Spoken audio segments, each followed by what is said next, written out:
Hello? Hello? Please, I know you can hear us. We are trapped here in the spaces between worlds. It is a wonderful yet terrifying place, and only our voices escape. You can help us. You can let us in before we go mad.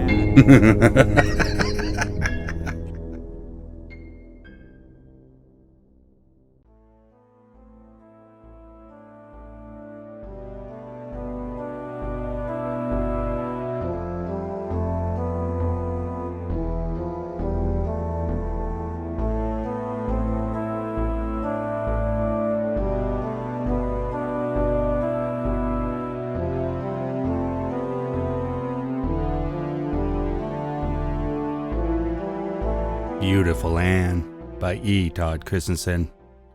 Valentine's Day is almost here, and love is in the air. I've admired her from afar for over a week now. She is an introvert, a beautiful homebody, a perfect rose who doesn't realize that she is in full bloom. I was at the library, blending into a quiet corner when I first heard her name. "Annabelle," the head librarian said. The low whisper of her voice added a mysterious undertone to the wonderful name that slipped between her lips. "Annabelle, could you please go check the book return box?" "Yes, ma'am," Annabelle replied. I watched as she gracefully glided out of sight into another part of the library. My groin stirred with the swaying of her hips concealed beneath the fabric of her plain plaid skirt. I looked down at the book in front of me. I had randomly plucked it from the shelf to have something to pretend to read. Now I needed it to divert my attention and help quell my overwhelming need. The title was straightforward, boring in fact, yet as I read it, I felt my heart beating within my head. For it was in this moment my whole life clicked into place, my destiny laid out before me in a single jarring instant. The title blurred, then came into focus once more. A book of girls' names and their meanings. With shaking hands, I opened it and began clumsily flipping through the pages. I saw a copyright of 1956. I kept searching, and a few more pages in, I found her. Her name simply meant Beautiful Anne. It couldn't be a more fitting name. I repeated the words 3 times over. Each repetition, a tiny release of pressure from the giant balloon of expanding need growing inside of me. I knew what I needed to do. I stood up, a predator being born. I casually looked about before shoving the book into the waistband of my pants. I zipped up my coat to further conceal it. It wouldn't be missed. A thin paperback misplaced amongst the thick hardcover books for me and me alone to discover. It was fate. I calmly left the reading room, following the same route as Beautiful Anne, and as fate would have it, I bumped into her. I stifled a laugh as books flew into the air. I stooped and began gathering them up, smelling her sweet perfume and apologizing as I reloaded her arms with literature. I could never talk to girls, especially the pretty ones, yet suddenly it was easy. "Say," I ventured, "I couldn't help but hear your name earlier. Annabelle? That means Beautiful Anne, doesn't it?" She looked confused, then blushed before diverting her eyes. I'm not sure. Maybe," she stammered. Yes, I replied. "I believe it does. And if not, it should. It really should." When we parted, I had a date for Valentine's Day. As I watched her for the next few days, I had to be more careful than ever. She had seen me now. We had talked. It definitely added a new intensity to the game I was playing. Her routine remained constant. She got up every morning at 6:30. By 7:30, she was out the door, riding her bike to the community college for her classes. An hour or two for lunch every day at the local cafe popular amongst the college kids. Despite her exceptional beauty, she always sat alone, sipping on coffee heavy with cream and sugar. She often ate a bagel smeared with cream cheese while doing her schoolwork. Back to class late afternoon and home by 5. Supper, more homework, a bath, and bedtime. Lights out at 9:30. Thursday through Saturday were the same. However, instead of going to school, she went to work at the library. On Sunday, she went to the Baptist church down the block, then to the park where she would lay a blanket on the grass and read a book. Only once in all the time I had been watching her did she have a visitor. A fat girl showed up at her door around 6 o'clock. A supper guest, I assumed. As I waited, I thumbed through my book of names, trying to find a suitable one for our guest. I couldn't find any that meant fat hog or beached whale, so I decided on my own name, Big Bertha. It seemed innocuous enough. I scoffed when I read the meaning of Bertha. Bright shining light. Huh, I thought. Maybe someday I'll track her down and light her on fire. It would be fitting. I left before Big Bertha, home to take care of Mother. I entered our modest yet neat and tidy house, a place for everything and everything in its place. A motto my obsessive-compulsive neurosis demanded I keep. Mother's cancer-wasted form lay asleep in her bedroom. A dirty white ball of fur rested on her chest. As I approached the bed, it immediately woke and began yapping. "Shut up, Benji," I hissed. The worthless Pomeranian hated me, and I him. "When Mother dies, you're going with her," I promised the filthy beast. The constant, high-pitched barking, along with the hum of Mother's breathing apparatus, quickly frayed my nerves. I reached down to turn off the life-giving device, and Benji bit me. I backhanded the little bastard hard enough to send him rolling onto his back, then turned off the oxygen. Maybe the old bag would die before I had to wake her up for supper. No such luck. Oh well, the life insurance policy could wait.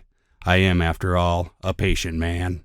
In the meantime, I would cash her Social Security checks, as well as collect the monthly pittance the state paid me to take care of her. It was enough for now. She sat at the table grumbling. The dog cowered beneath her wheelchair. She tried to bitch, and the dog yipped as I shoveled generic brand chicken noodle soup into her face hole. I didn't care if it was too hot or too cold. She got fed. That was my job. I was in a foul mood, but even the dog got fed. After dinner, I changed her, hooked her back up to her oxygen, and parked her wheelchair in front of our small black and white TV. Her choices were nightly news or a game show, whatever came in when I adjusted the rabbit ears. I could play some blues music. Goodnight Irene really tortured her, but I had better things to do. Besides, she'd be asleep soon enough. Benji, too. I had ground up her pain pills and put them in their food. Good night, dear mother. Hope the bedbugs bite and Satan takes your soul tonight. I retired to my bedroom and decided I was in the mood for some blues after all. I pulled an old Leadbelly record from my collection and carefully dropped the needle into the black vinyl grooves. "Where Did You Sleep Last Night" crackled from the speaker. I sat down at my small desk in the corner, laying out my precious book to continue memorizing the names and their meanings. I could still remember every name of every classmate I had ever gone to school with, especially the girls. I paused when I came upon one of their names, savoring its meaning and reliving the dreams I often dreamed while sitting in class staring at them. Oh, the things I dreamed. Oh, beautiful Anne, tomorrow is Valentine's Day, and you will be my first. I went to bed and dreamed such wonderful things.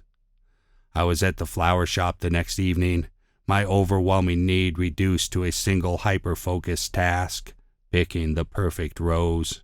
I did my best to play it cool. No need to draw attention to myself. Just another love-struck fool buying a flower for his girl. I felt I was on the verge of conspicuous when I finally found the perfect rose. Of course, I named it Beautiful Anne. Just after dark, I parked my car out of sight in the alley behind her house. I stood in the shadows between an old garage and an overgrown bush. I could see her washing dishes in the kitchen window. Oh, Beautiful Anne. My hands trembled. My body tightened in anticipation. I gently brought the rose up to my nose and inhaled her deep fragrance. It helped soothe my nerves. When I looked up again, she was gone. I crept a bit closer and poked my head out to look at the houses on either side. They were heavily obscured by a tall, rotting wood fence and years of untrimmed bushes, trees, and vines. They were dark, empty, one abandoned, the other belonged to a couple that had gone out for their own romantic evening. They had their date, and I had mine. I smelled the rose again. Oh, beautiful Anne, our time has almost come. Instead of moving forward, I retreated back into the shadows, staring at the back door. Just do it, damn it. But I couldn't. Reality was setting in. Once I did this, there was no going back. My destiny forever changed. A silly thought suddenly popped into my head. The title of a cover song the Doors had made popular about a decade ago. I sneered. The Doors were shit. When I was in grade school, I had the real deal. Backdoor Man, sang by Howlin' Wolf. I had a few good blues albums back then. I cherished them dearly for every lyric and note. They were my release, my sanctuary, freeing me for a brief time from the wretched world that I lived in, starved at home, bullied in school, and always alone, so alone. I could only pull the records from my secret spot and play them while Mom was at work. One day, time had gotten away from me, and she caught me. The look of sheer disgust on her face. She had slapped me hard before gathering my records, snapping them over her knee and throwing them in the trash. "Nigger music!" she had screamed. She snatched up my record player and tossed it out of the window. I heard it smash on the sidewalk 2 stories below. She slapped me over and over again. "How dare you bring the devil into my house?" I shook the memories from my head, breathed in the rose and smiled. Oh, Mother, if you could see me now. My paralysis broke, and I headed for the back door and my date with beautiful Anne. I crept up the steps. The screen door was open, hanging on one hinge. I carefully tried the doorknob. It was unlocked. Oh, beautiful Anne, don't you know how dangerous that is? Someone might waltz on in and rob you, maybe even hurt you. I stifled a nervous laugh as I gently rapped on the door. I was a live wire. My body thrummed in anticipation. I heard tentative steps approaching the door. "Who is it?" I could hear the fear within her voice. I simply replied with 3 more soft raps. Silence, then a few steps closer. I could hear her thoughts. Did I lock the door? I answered by turning the knob and stepping onto the threshold of her abode. This wasn't right. I was supposed to wait until she answered the door, but I couldn't help myself. The urge was getting the best of me. I'm not sure what I thought was going to happen then, but what did happen was definitely not part of the plan. I'd rehearsed this moment dozens of times. Each time I had been so cool, so calm and collected. A clean-shaven, well-dressed man cradling a single red rose for my love. I pictured her as startled, yet instantly enamored by the young suitor standing in her doorway. "Hello, beautiful Anne," I would say. "I'm here for our date. You remember me. We bumped into each other at the library. I know you felt our connection too." She would stutter and blush, strawberries on dark chocolate. I didn't even realize you noticed me. Please, come in." "Oh, beautiful Anne, don't be so modest. Of course you did." I would present her my perfect rose, and she would graciously accept more strawberries on dark chocolate. Instead, I found myself staring at the very large barrel of an old single-shot 12-gauge. "Who are you?" she demanded. "Anne," I stammered. "It's me, from the library. Don't you remember me? I brought you a rose." I took a step closer. "Don't move," she screamed as she readjusted the gun. I could tell that it was too heavy for her. She was such a small thing. "How do you know where I live? Have you been following me?" "Oh, beautiful Anne, does it really matter? I picked you. I love you, beautiful Anne." I moved closer, my arms outstretched, my rose resting across my gloved palms. She pulled the trigger. A snap, a soft pop, and a fizzle. Smoke wafted from the chamber. A misfire. I sprang forward, grasped the barrel, and wrenched it from her hands. She had tried to kill me. In a rage, I swung the gun. The butt of the stock collided violently with her temple, and she dropped like a sack of bricks onto the kitchen floor. Horrified, I set the gun down and knelt beside her. I began to weep as I whispered in her ear, "Oh, beautiful Anne, it didn't have to be this way." I stuck my nose into the curly black silk of her hair and inhaled deeply. It was still damp from her recent bath, and I smelled the mingled scent of her shampoo and the perfume she liked to wear. She moaned as her eyelids fluttered. A thin trickle of blood flowed from the nasty gash in her temple, but she was breathing. She was alive. This could still work. I stood up, feeling remarkably calm. I shut and locked the back door, then tossed the worthless shotgun into the kitchen pantry. I opened a cabinet above the sink and found a vase. Filling it halfway with water, I gently placed my perfect rose into it. It would not be allowed to wilt. I pulled a roll of duct tape from the waistband of my dress pants and taped beautiful Anne's wrists together.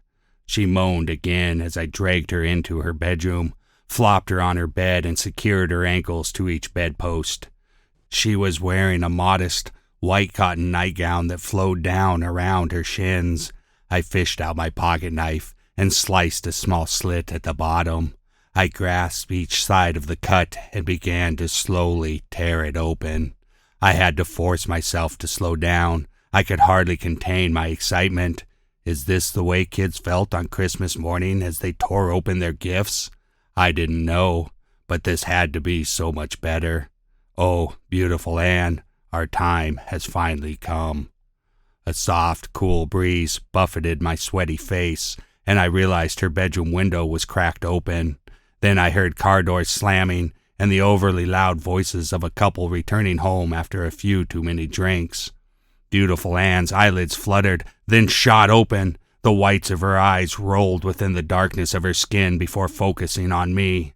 I was on my knees between her thighs. She started to scream as I frantically lunged forward and clamped my hands over her mouth. She struggled violently beneath me. The voices from outside abruptly stopped. I held on for dear life as I heard a male voice say, "Did you hear that?" A feminine giggle, then, "I didn't hear anything. Come on, lover boy, let's go inside." Keys jingled, a door opened and shut, then silence. Damn it! Why hadn't I noticed the window? The drapes weren't even pulled. Keeping one hand over her mouth, I removed my right and began raining blows down upon her damaged temple. After dozens of strikes, she lay subdued once more. I was in a panic. I wouldn't be able to do all the things I wanted to do. What if they came over? Was the front door even locked? I had been so stupid. This was not part of the plan. I closed the drapes, checked the front door, and quickly returned to the bed. I straddled her, placing my hands around her neck, and began to strangle her. It took a lot longer than I thought it would, but as she convulsed beneath me, I achieved satisfaction in her death. It was enough for now, but for how long, I didn't know. I snatched up my rose and slinked out the back door. Jumping into my car, I exited the alley without the aid of headlights. When I got home, I stripped the latex gloves from my hands and threw them into the burn barrel. I was so jacked up, there would be no sleep for me tonight. I planned to relive the memory over and over again. Oh, beautiful Anne. It hadn't been perfect, but it was close enough for now. The need had been quelled, and I vowed to do better next time. I entered my house to the incessant yapping of Benji coming from Mother's bedroom. I went to her room to find him standing on her chest and barking in her face. Her breathing apparatus hummed softly, but I saw no rise and fall of her breast. Her skin was blue. Mother was finally dead. The night just kept getting better, and I had a grand idea. I was perfectly giddy as I threw my dress clothes into the washing machine and changed into a pair of jeans and an old sweatshirt. I retrieved Benji's pet carrier and an old pair of leather gloves. I was grabbing for my cheap .22 revolver when I paused. On second thought, I would use my hands. Oh, beautiful Anne, you have taught me so much already. I donned the gloves and plucked Benji up. He frantically bit and wiggled as I ruthlessly shoved him into the carrier. I had just the right place to take him out of town, my own little private spot on the river. It was a bit of a drive, but I could be there and back before first light, just before I would wake up and find Mother dead. I stood on a large flat rock that extended just the right distance out into the river. Above me, an almost full winter moon bathed my surroundings in light. Below me, the current of the water flowed. Mother was dead, Benji had been disposed of, and I basked in the glory of my first kill. Life was good. I drew Annabelle, my perfect rose, up to my face, and deeply inhaled the sweet fragrance of her shampoo, mingled with the scent of the perfume she liked to wear. Oh, beautiful Anne, I hope you know how much beauty you added to my life. I dropped her into the current and watched her quickly float away, gone but never forgotten.